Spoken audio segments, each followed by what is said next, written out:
Minasan, ohayo gozaimasu, Paris Sensei desu. Video kali ini Sensei mau bahas daftar kosakata yang muncul di Minna Nihongo bab 8. Bab 8 kita bakal belajar tentang kata sifat. Oke, sebelumnya kita harus tahu dulu kata sifat itu di bahasa Jepang bisa dibagi dua. Oke, nanti kita bakal belajar istilah kata sifat. Kata sifat itu Jepangnya keiyoshi. Nah, pembagiannya ada yang disebut i keiyoshi, ada yang disebut na keiyoshi. Simpelnya, kalau yang i, kata sifatnya itu diakhiri dengan hiragana i. Jadi contohnya dari daftar kata sifat ini nih. Dari kata oki sampai aoi. Kalau kita lihat, ujungnya itu i semua. Nah, ini yang disebut kata sifat ikeoshi. Kalau yang nakeoshi itu selain itu. Daftarnya yang ini nih. Terus kenapa disebutnya na? Nah, waktu kata sifat yang ini ketemu kata benda, waktu mau dihubungkan, biasa ditambah partikel na. Inilah yang bikin dia namanya jadi nakeoshi. Cuman ada beberapa pengecualian, ada yang ujungnya i, tapi dia tetap masuk nakeoshi, jadi harus hati-hati untuk kata ini nih. Sekarang kita bahas satu-satu kosakatanya. Ada hansamu, ini harusnya katakana ya, sorry. Hansamu itu tampan, gagah, ganteng. Hansamu. Kalau ditempel sama orang, jadi hansamuna hito. Orang yang ganteng. Sekarang ada kirei. Kirei itu artinya cantik. Kalau ditempel ke orang, cantik. Kalau ditempel ke benda atau lingkungan, artinya bersih. Kirei na hito. Orang yang cantik. Shizuka, artinya sunyi atau tenang. Bisa juga ditempel ke orang atau ke tempat ya ini, Shizuka itu. Shizukana hito. Orang yang tenang, itu boleh. Nigiaka, kalau nigiaka ramai. Yume, yume artinya terkenal. Yumeina hito. Ingat ya, kata sifat ini ujungnya ditambah na waktu dihubungin ke kata benda gitu. Makanya namanya jadi nakeoshi. Genki itu artinya sehat, bugar atau juga bisa bersemangat. Ada hima, hima itu artinya di sini senggang. Senggang ini hubungannya ke waktu senggang. Bisa juga diartiin nganggur atau nggak ada kerjaan. Gitu. Benri artinya praktis. Suteki artinya selain bagus bisa artinya indah. Kalau dihubungin ke orang artinya jadi menawan. Suteki nahito, orang yang menawan gitu. Itu juga bisa ya. Nah, selanjutnya di bawahnya ada kata sifat ikeoshi. Kenapa sih harus dipisah, Sensei? Karena nanti bakal ada perubahan bentuk kata sifat. Kalau kemarin kata kerja ada yang bentuk positif, negatif lampau, negatif lampau. Nah, kata sifat juga bisa dirubah ke bentuk ini, tapi perubahannya bakal beda. Yang i sama yang na itu bakal beda. Jadi harus bisa dipisah dulu. Nah, untuk sekarang kita harus bisa misahin aja mana i, mana yang na. Di bab selanjutnya baru belajar perubahannya. Sini ada oki. Ini sepasang ya. Kita kalau ngapalin kata sifat, usahain sepasang. Ada oki, lawannya oki, ada chisai. Ada besar, ada kecil. Atarashi baru, furui tua. Atau lama. Catatan, di sini emang katanya tua, tapi ini nggak boleh ke makhluk hidup atau manusia, harus ke benda mati. Ada i, ada warui. Oke, ada bagus, ada jelek. Catatan di sini ada yoi. Ini kasih bintang, soalnya perubahan bentuk kata sifat bagus nanti bakal beda-beda sama yang lainnya. Jadi ini beda sendiri intinya ya. Sorry. Lanjutin ada atsui. Atsui samui. Atsui panas, samui dingin. Di sini kalau kita lihat ada dua kanji. Maksudnya apa? Yang sebelah kiri ini atsuinya panasnya itu untuk udara.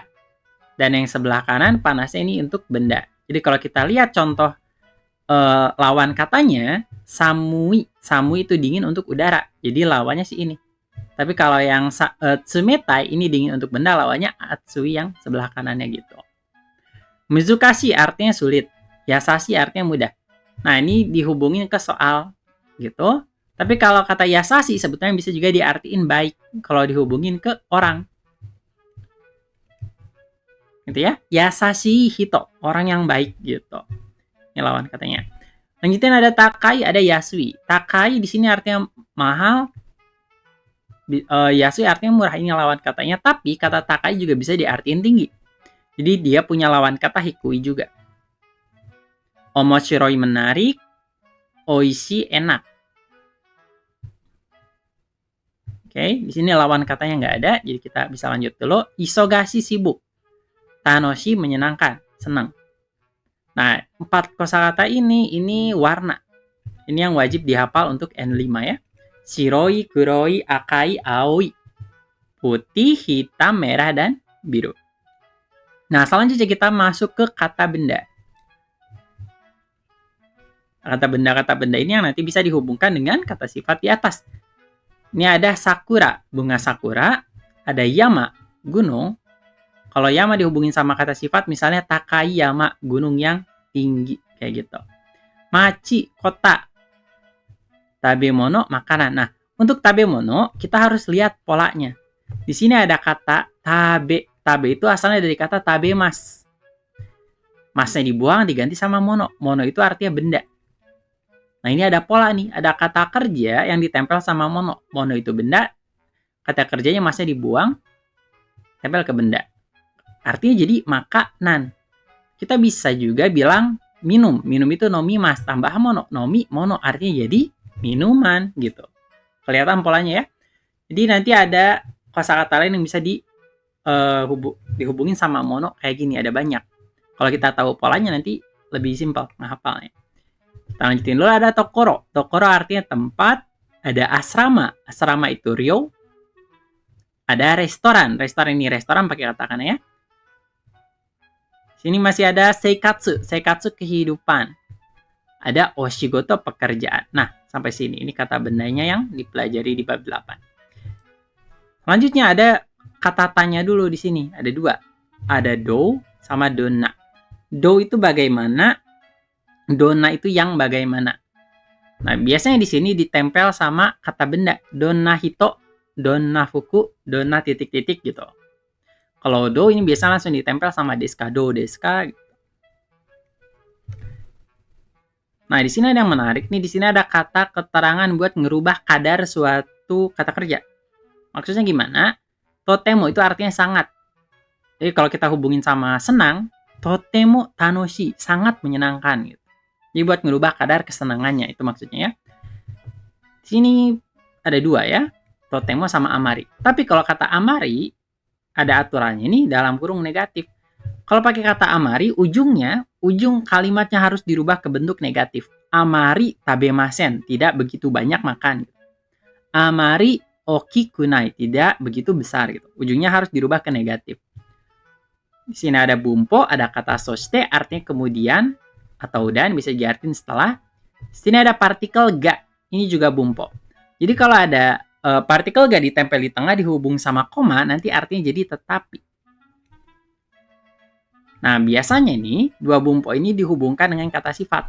Kalau yang pakai kata soste, kalimat sebelah kiri dan sebelah kanannya harus selaras. Selaras itu positif-positif, negatif-negatif. Maksudnya apa? Kalau kita cek kata sifat, ada yang maknanya bisa dimaknain bagus, ada yang maknanya bisa dimaknain buruk. Contoh, yasashi, ini gampang, berarti nilainya positif. Muzukashi, ini susah, nilainya negatif. Gitu ya. Furui tua, jadul, ini maknanya negatif, atarashi maknanya positif. Bagus, maknanya positif, warui negatif. Nah, waktu kita nyebutin satu benda, terus dinyatakan dengan sifatnya, kalau pakai kata soste harus selaras, jadi positif lagi. Misalnya, atarashi kabang, tas yang baru. Positif kan nilainya?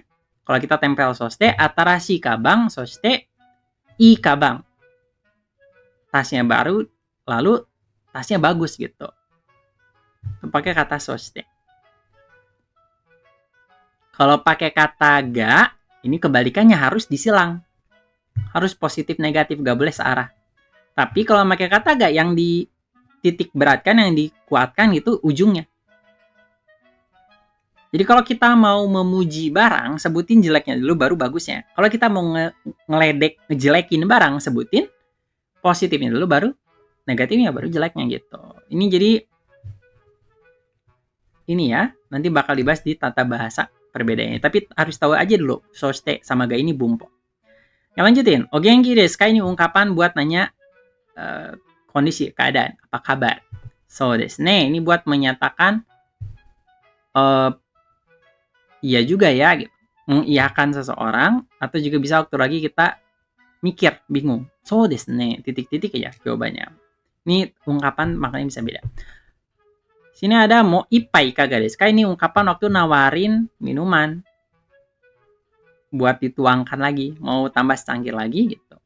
Kekko desu. Nah, ini sering banget dipakai nih. Kapan ini wajib hafal? Dipakai waktu kita menolak tawaran seseorang. Tidak terima kasih artinya. Atau enggak udah cukup. Nah, di bawahnya ada mo titik-titik desu ne. Sudah titik-titik ya. Ini ungkapan juga. Yang soro-soro shitsureshimasu ini wajib hafal. Ini orang Jepang kalau dengar ini senang biasanya. Soalnya ini bahasanya sopan. Maaf, saya pamit dulu. Ini ungkapan waktu kita main ke rumah orang lain terus kita ngerasa udah terlalu lama. Udah terlalu malam. Nah, biasanya orang yang ngejamu kita itu kalau orang Jepang mereka nggak berani ngusir kita, nggak berani nyuruh kita pulang. Jadi walaupun semalam apapun mereka kagok gitu. Bilang, udah malam ya, ayo pulang. Nggak bisa mereka. Nah, kita sebagai tamu harus peka dengan ngomong ini. Soro-soro shitsureshimasu. Nah, biasanya orang Jepangnya senang banget. Oh, sopan banget gitu. Nih ya. Bawahnya ini gampang. Iya itu artinya tidak. Atau artinya sama-sama. Ini waktu bilang arigatou gozaimasu. Iya, itu juga boleh.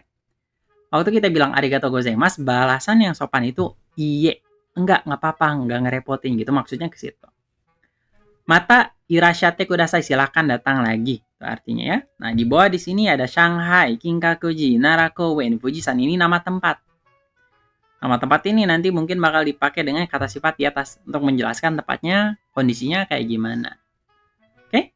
Sekian aja dari Sensei untuk kosakata bab 8. Ya, mata tsugi no douga ni aimashou. Otsukare sama deshita.